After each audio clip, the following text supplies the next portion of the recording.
got to get past the first round. I don't like to look too far ahead besides the first round, because if you don't win that one, then there's no reason to look anywhere else. So just to be as prepared as possible, stay healthy, and kind of enjoy my time in England and in Wimbledon.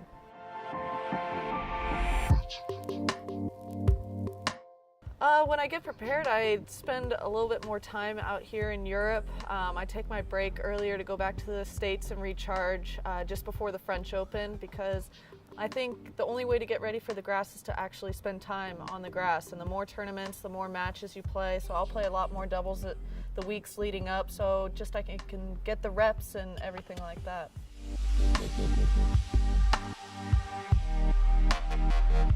I think the court accentuates my game more than I change it.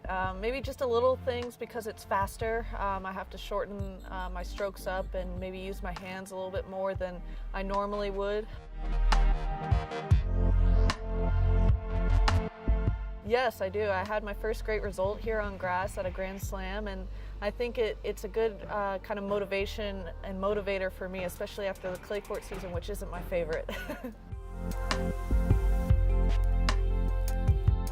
I was completely terrified the first time I went out there. It was actually quite funny. I walk out there and Boris Becker comes up to me before the match and he said, "The most important thing you do is you get the first chair."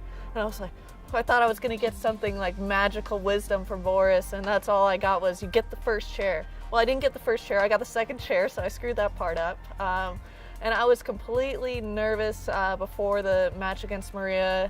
First time in a quarterfinal at a Grand Slam, and first time ever playing Maria. I do. I actually usually stay with a family out here at Wimbledon, but this is the first year I'm not. They're going back to the States. My parents knew that their parents back in New York, and so when I came out here for the first time to play the juniors, I stayed with them, and have stayed with them since I was 16, and I guess I overstayed my welcome.